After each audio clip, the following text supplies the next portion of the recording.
សូមនមស្ការលោកចាស់គ្រប់អង្គជំរាបសួរបងប្អូនប្រុសស្រីជាទីគោរពថ្ងៃនេះខ្ញុំធ្វើវីដេអូតអំពីវីដេអូមុនរបស់ខ្ញុំក្នុងសុបិននិមិត្ត16ប្រការរបស់ព្រះបាទបសេនតិកោសលនៅក្នុងចំណុចទី10សុបិននិមិត្តរបស់ព្រះបាទបសេនតិកោសលនៅក្នុងចំណុចទី10នោះគឺព្រះអង្គសុបិនឃើញគេដាំបាយមួយឆ្នាំងហ្នឹងមានទាំងឆ្អិនទាំងឆៅទាំងខ្លោចទាំងជ្រាយ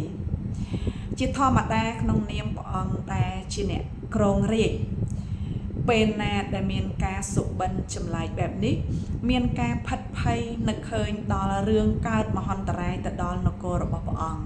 ប្រជារាស្ត្ររបស់ព្រះអង្គនឹងមានកើតកលយុគអីណាមួយនៅក្នុងការគ្រងរាជ្យរបស់ព្រះអង្គនឹងអញ្ចឹងហើយទៅ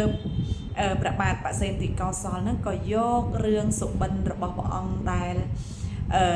มันអាចមានអ្នកណាដឹងអំពីការសុបិនរបស់ព្រះអង្គពិតដូចជាព្រះសម្មាសម្ពុទ្ធទេអញ្ចឹងហើយទើបយករឿងនោះទទួលដល់ព្រះសម្មាសម្ពុទ្ធដើម្បីឲ្យដោះនៅសុបិនឬដោះនៅមន្ទិលសង្ស័យរបស់ព្រះបាទបសេនតិកោសលនៅក្នុងការសុបិនរបស់ព្រះអង្គ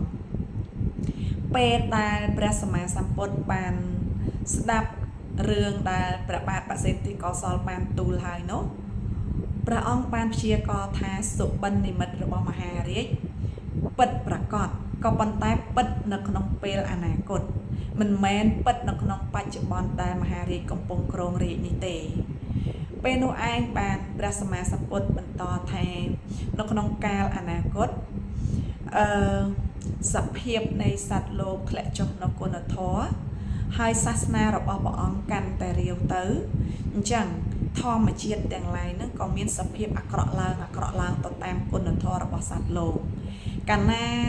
សត្វលោកយើងមានគុណធម៌កាន់តែច្រើនអាកាសធាតុហ្នឹងវាល្អប្រសើរតែបើសត្វលោកយើងអស់នៅគុណធម៌អាកាសធាតុហ្នឹងវាមានការប្រែប្រួលទៅតាមអំណាចនៃចិត្តរបស់សត្វលោកដែរជាពិសេសនៅក្នុង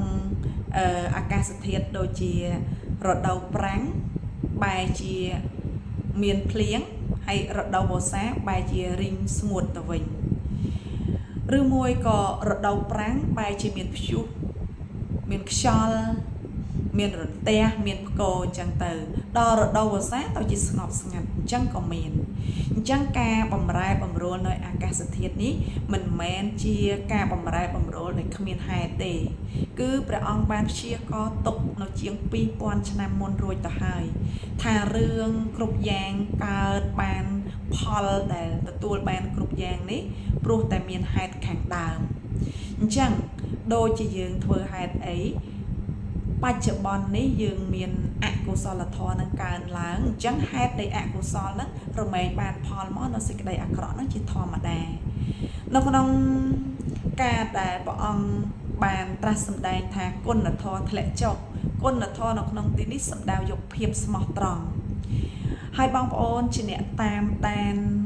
រឿងនៅក្នុងពិភពលោកយើងនេះតើសភាពនៃការស្មោះត្រង់រវាងគ្នានឹងគ្នានឹងតើមានការធ្លាក់ចុះដូចដែលព្រះសម្មាសម្ពុទ្ធបានទ្រង់ត្រាស់សម្ដែងដែរឬយ៉ាងណាយើងមើលសភាពក្នុងបច្ចុប្បន្នមិនមែនតែប្រទេសយើងទេបណ្ដាប្រទេសនានានៅទូទាំងពិភពលោកគឺមិនសូវមានភាពស្មោះត្រង់រវាងគ្នានឹងគ្នាទេមានការកັບកេងមានការបំបត្តិបំពួនមានការឆោបបោកគ្រប់រូបភាពទាំងអស់អញ្ចឹងកាលណាដែលគុណធម៌នឹងមិនមានន័យថាទង្វើទាំងអស់ហ្នឹងគឺជាទង្វើដែលអត់គុណធម៌អញ្ចឹងហើយអាកាសធាតុទាំងឡាយហ្នឹងក៏ប្រែប្រួលដោយសុបិនរបស់ព្រះបាទបសេនតិកោសលសុបិនឃើញថាបាយមួយឆ្នាំងហ្នឹងមានឆៅមានឆ្អិនមានខ្លោចមានជ្រាយយ៉ាងណាមិញអាកាសធាតុហ្នឹងបែរជាប្រែប្រួលទៅតាមអំណាចនៃអកុសលធម៌ហ្នឹងដែរជាធម្មតាប្រសិនបើមនុស្សយើងមានគុណធម៌ម្លេះពិភពលោករបស់យើងនឹងមិនមានសង្គ្រាមមិនមានការឈ្លោះមិនមានការដណ្ដើមទឹកដីគ្នាទេព្រោះតែអស់នៅគុណធម៌នេះឯងទើបធ្វើឲ្យសត្វលោកនេះចេះតែចម្រើននៅពួកលោភៈហើយកណាវាកណាមានលោភៈហើយទោសៈក៏កើតឡើងបានកាលណាមានទោសៈហើយអ chẳng song kriêm rồi cảประกួត ប្រជែង ឬការដែលដណ្ដើមគ្នានឹងកើតឡើងជាធម្មតាអញ្ចឹងហើយកាលណាគុណធម៌យើងកាន់តែធ្លាក់ចុះអញ្ចឹងនៅក្នុងពិភពលោកយើងនេះมันមានសេចក្តីសុខច្រើនទេអញ្ចឹងភាពនៃការប្រែប្រួលអាកាសធាតុមិនមែនអត់ហេតុទេហេតុព្រោះតែសត្វលោកយើងនឹងឯងមិនមានអ្វីដតីធ្វើឲ្យអាកាសធាតុនឹងប្រែប្រួលទេគឺប្រែប្រួលដោយការប្រែប្រួលនៅចិត្តរបស់សត្វលោកយើងដោយសារតែបច្ចុប្បន្នខ្វះនៅគុណធម៌ចា៎ហើយយើងឃើញសម្លឹងឃើញថាការខ្វះនៅគុណធម៌យើងមើលអ្នកចេះដឹងក្តីអ្នកមិនចេះដឹងក្តីហ្នឹងគឺគុណធម៌ហ្នឹងអត់មានទាំងអស់យើងមើលថាឥឡូវយើងថាអ្នកចេះដឹងមានគុណធម៌អ្នកមិនចេះដឹងអត់គុណធម៌កាលណាដែលយើងទៅលើកទៅរឿងហ្នឹងក៏វាអត់ត្រឹមត្រូវដែរសូម្បីតែអ្នកឆោបោកយើងគ្រប់បែបយ៉ាងហ្នឹងមិនមែនជាអ្នកដែលមិនចេះដឹងទេសុទ្ធតែអ្នកចេះដឹងអ្នកក្រក៏អាចចេះបោកគេបានថាអ្នកក្របោកគេដោយសារតែចង់មានអ្នកមានក៏ចេះបោកអ្នកក្របានថាសួរថាមានហើយបោកធ្វើអីទៀតដោយសារតែអំណាចនៃលោភៈនឹងវាចេះតែកើនឡើងដោយសារតែយើងក៏មិនបានសិក្សាអប់រំចិត្តអំពីទោសរបស់លោភៈនឹងផងធ្វើឲ្យយើងមិនដឹងថាសភាពនៃការលោភលន់ចង់បានរបស់អ្នកដទៃយកធ្វើជារបស់ខ្លួនឯងដើម្បីឲ្យខ្លួនឯងមានដើម្បីឲ្យខ្លួនឯងមានកិត្តិយសដើម្បីឲ្យខ្លួនឯងនឹងកាន់តែប្រសើរឡើងហ្នឹងជាតួបាបទេបើសិនជាសត្វលោកយើងទាំងអស់ដឹងថាពួកអកុសលនឹងជាតួបាបម្លេះគាត់មិនធ្វើទេតែព្រោះតែអវិជ្ជាទាំងអស់គ្នានឹងយើងអត់ដឹងថាមានការប្រព្រឹត្តទៅអាសេចក្តីលោភលន់របស់យើងនឹងជាអំពើបាបយើងអត់បានគិតទៅដល់រឿងទាំងអស់ហ្នឹងអញ្ចឹងនៅក្នុងសុបិនរបស់បបាទបសេនទីកសលនៅក្នុងចំណុចទី10នេះគឺថាឃើញបាយឆ្អិនផងជ្រាយផងឆៅផងខ្លោចផងនេះគឺសម័យកាលដែលមនុស្សលោកនឹងអស់គុណធម៌ទៅអញ្ចឹងធម្មជាតិនឹងធ្វើឲ្យទីកន្លែងខ្លះមានទឹកភ្លៀងទីកន្លែងខ្លះរាំងស្ងួតសំបីព្រះអង្គថាយ៉ាងហោចទៅពេលដែលគុណធម៌នឹងកាន់តែធ្លាក់ចុះមែនតើទៅយ៉ាងហោចទៅសំបីតែស្រះទឹកតែមួយហ្នឹងមួយជំហៀងមានភ្លៀងធ្លាក់មួយជំហៀងអត់ភ្លៀងធ្លាក់ក៏មានដែរហើយសភាពបែបអញ្ចឹងយើងឃើញថាជារឿងចម្លែកនៅក្នុងពីមុននេះយើងមិនធ្លាប់ជួបក៏ប៉ុន្តែនេះវាជាធម្មជាតិមួយដែលទទួលបានលទ្ធផលដែលទទួលបានអំពីសត្វលោកយើងខ្វះនៅគុណធម៌នេះឯងហើយខ្ញុំភ្ជាប់មកជាមួយនៅក្នុងសុបិនទី10នេះដែរយើងខ្វះគុណធម៌ឥឡូវយើងមិនមែននិយាយតែបុគ្គលម្នាក់ទេការខ្វះគុណធម៌នេះឯងវាទូទាំងសកលលោកយើងមើលមានការបៀតបៀនគ្នារវាងប្រទេសមួយទៅប្រទេសមួយរវាងពីបុគ្គលមួយទៅបុគ្គលមួយហ្នឹងស្ទើរតែគ្រប់ទីកន្លែងនៅលើពិភពលោកយើងហ្នឹងដូចជាមិនខ្វល់អំពីថារបស់នេះជារបស់អ្នកណារបស់នោះជារបស់អ្នកណាទេគឺខ្វល់យ៉ាងណាធ្វើឲ្យតែបានមកជារបស់ខ្លួនជាធម្មតានៅក្នុងធម៌ដែលព្រះសម្មាសម្ពុទ្ធទ្រង់ត្រាស់សម្ដែងថាបុគ្គលកាលណាមិនមានធម៌ពីរយ៉ាងនេះហើយតែងតែប្រព្រឹត្តនៅអសិលធម៌ពីរយ៉ាងនោះគឺហិរិនិងអោតបៈគឺការខ្មាស់បាបនិងតក់ស្លុតនៅអំពើបាបបុគ្គលកាលមិនដឹងនៅការខ្មាស់បាបនិងការតក់ស្លុតនៅអំពើបាបរមែងធ្វើបាបជាធម្មតាដោយសម័យបច្ចុប្បន្នអញ្ចឹងនៅក្នុងប្រទេសកម្ពុជាយើងក៏កំពុងតែទទួលរងនៅការបៀតបៀនពីបណ្ដាប្រទេសជិតខាងរបស់ខ្លួនដែរដូចជាក្នុងបច្ចុប្បន្ននេះអញ្ចឹងហើយក្នុងនាមខ្ញុំជាអ្នករស់នៅតាមព្រំដែនផងនេះមានការមិនសូវជាមានសេចក្តីសុខនៅក្នុងការរស់នៅដោយសារតែមានការប្រុងប្រយ័ត្ននៅក្នុងការបៀតបៀនពីប្រទេសជិតខាងហើយសួរថាប្រទេសជិតខាងយើងហ្នឹងបើសិនជាគាត់មិនមានអំណាចនៃអកុសលកើនឡើងទេតែគាត់បៀតបៀនយើងបានទេថាអត់ទេប៉ុន្តែអំណាចនៃលោភៈនឹងវាចេះតែចម្រើនអញ្ចឹងហើយមិនខ្វល់ថារបស់នឹងជារបស់អ្នកណាឲ្យតែខ្លួនចង់បានខ្លួននឹងបៀតបៀន ព្រោះទី1មើលឃើញអីមើលឃើញពីភាពទន់ខ្សោយនៃបុគ្គលភាគីម្ខាងហើយខ្លួនឯងអាងអំណាចអាងសេដ្ឋកិច្ចខ្ពង់ខ្ពស់អីចឹងទៅក៏មានចិត្តបៀតបៀនប៉ុន្តែទោះបីមានអំណាចប៉ុណ្ណាក៏ដោយសេដ្ឋកិច្ចល្អប្រសើរប៉ុណ្ណាក៏ដោយបាបគឺបាបបុណ្យគឺបុណ្យអត់មានតកិតទៅតាមសេដ្ឋកិច្ចឬមួយក៏អំណាចទេឲ្យតែការបៀតបៀនវាជាតួអកុសលអញ្ចឹងកាលណាយើងមានអកុសលច្រើនអញ្ចឹងយើងក៏អ្នកដែលប្រព្រឹត្តនោះក៏មិនបានសុខដែរដោយបច្ចុប្បន្នអញ្ចឹងនៅក្នុងនិយាយឲ្យចំទៅប្រទេសថៃកំពុងតែឈ្លានពានមកលើទឹកដីកម្ពុជាសួរថាទោះបីគាត់មានអំណាចប៉ុណ្ណាក៏ដោយក៏ប៉ុន្តែសេចក្តីបាបសេចក្តីនៃអកុសលនោះតែងតែទទួលបានវិញជាធម្មតាវាមិនអាចប្រះចាកដល់ហេតុទេផលទាំងឡាយមិនអាចកើតឡើងប្រះចាកហេតុទេបើសិនជាកាលណា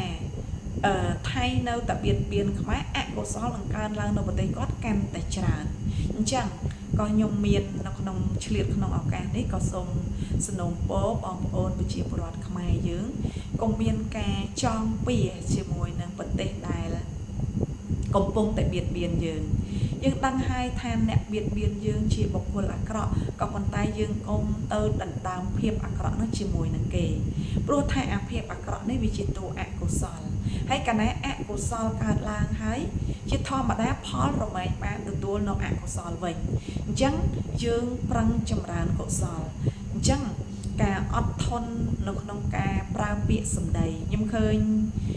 ក្នុងមួយរយៈដែលមានបញ្ហាកើតឡើងនៅតាមព្រំដែននេះឃើញថាប្រជាពលរដ្ឋខ្មែរយើងកុសកនៅក្នុងការសាមគ្គីភាពនិងមិនគិតពីនានាការនយោបាយបកអីផ្សេងៗគឺថា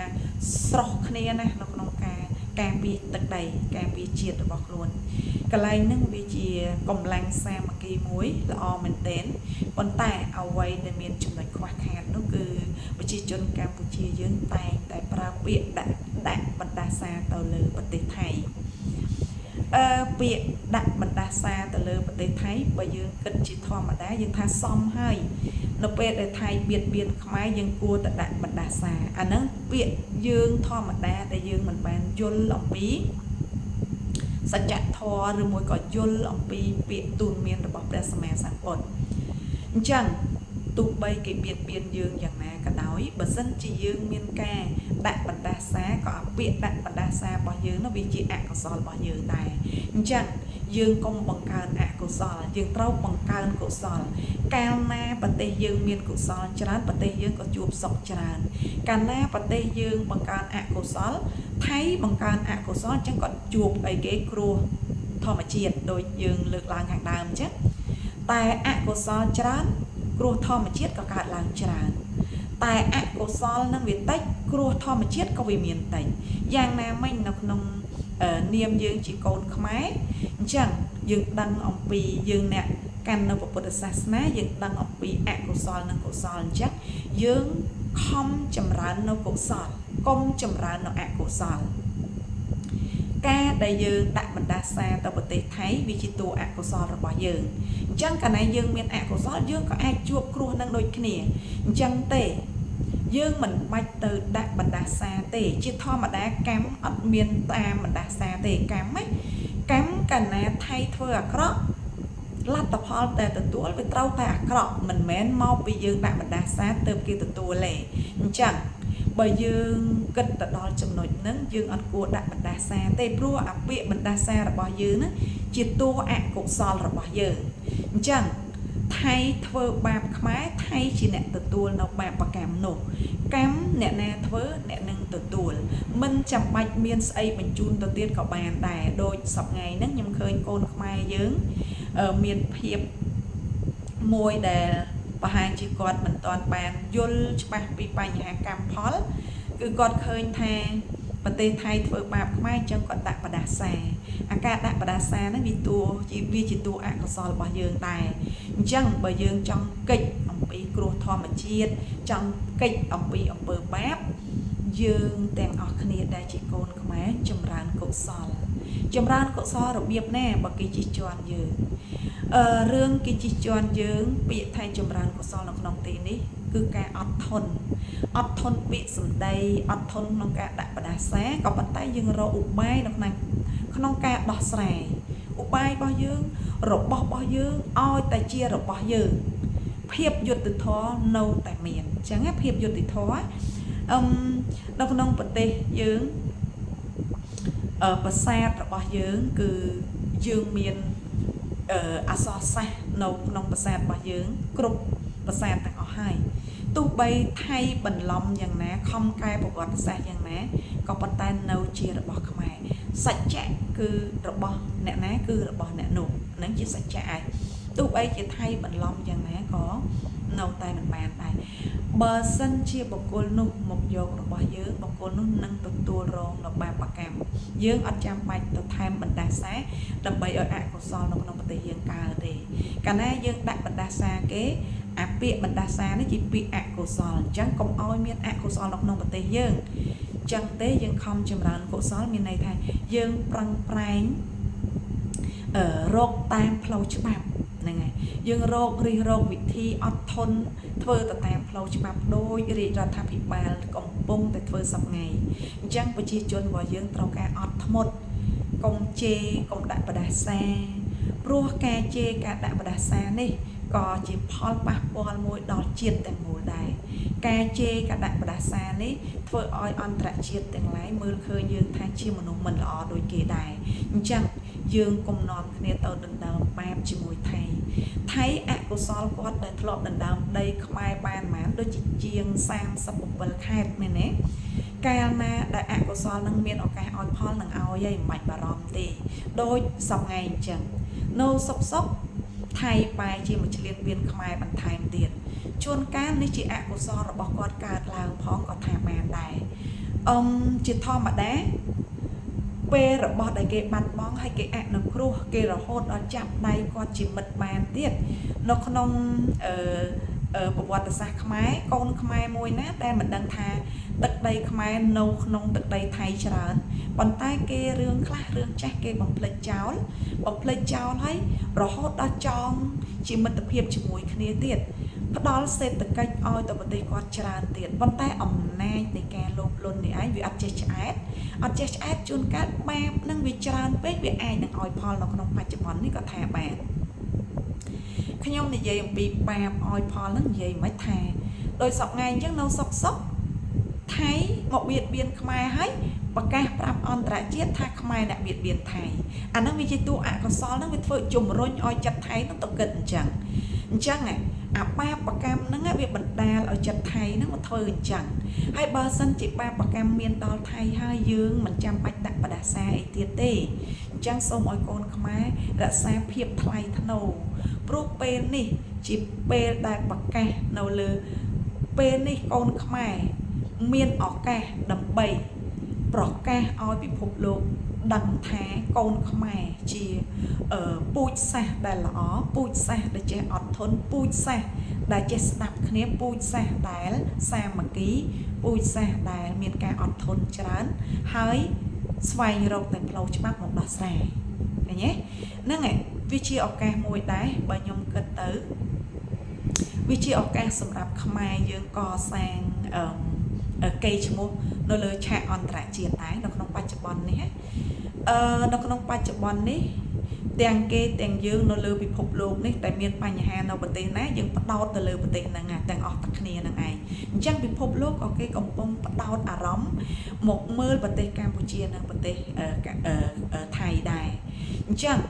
តែគេផ្ដោតអារម្មណ៍គេដឹងថាប្រទេសណាជាអ្នកខូចប្រទេសណាជាអ្នកឆ្លៀតពៀនដែរអញ្ចឹងខ្មែរយើងត្រូវការអត់ធន់ដើម្បីសាងកេរ្តិ៍ឈ្មោះឲ្យល្បីល្បាញនៅក្នុងពិភពលោកឲ្យគេទទួលស្គាល់ថាខ្មែរជា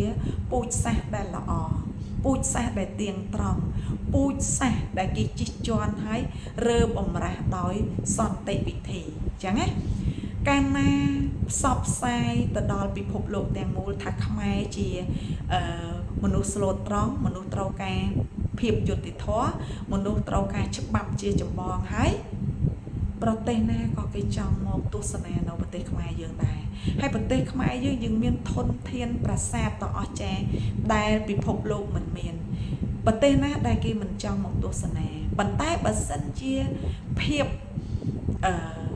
អាក្រក់ណាមួយផ្សព្វផ្សាយទៅធ្វើមិនឲ្យគេអាចចង់មកទស្សនាស្រុកខ្មែរ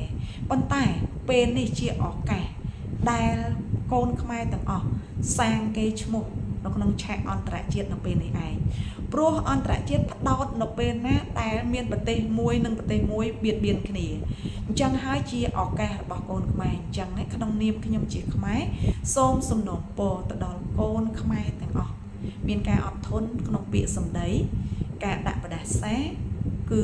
បញ្ឈប់ទៅព្រោះកម្មមិនមែននៅលើការដាក់បដាសារបស់យើងទេកម្មផលដែលថៃទទួលបានមកពីថៃជាអ្នកបៀតបៀនអញ្ចឹងមិនមែនតែថៃទេបុគ្គលណាក៏ដូចបុគ្គលណាដែលធ្វើកម្មអីនឹងទទួលកម្មនោះមិនចាំបាច់ម្ចាស់កម្មម្ចាស់របស់ឬក៏ម្ចាស់ទ្របនឹងទៅដាក់បន្ថែមទៅកម្មនឹងវាកើតលឿនទេមិនបាច់អញ្ចឹងទេអញ្ចឹងហើយជាឱកាសសម្រាប់កូនខ្មែររបស់យើងសាងគេឈ្មោះហើយជាចុងក្រោយក្នុងវីដេអូរបស់ខ្ញុំនេះក្នុងនាមខ្ញុំជាអ្នកតាមព្រំដែនខេត្តឧត្តរមានជ័យទាំងអស់នេះគឺសូមសំណូមពរអំពីអ្នកសារព័ត៌មានហើយព័ត៌មានអាជីពក្តីមិនអាជីពក្តីព្រោះធម្មតាសប្តាហ៍ថ្ងៃនេះមានព័ត៌មានផ្សព្វផ្សាយទូលំទូលាយមែនតើប៉ុន្តែ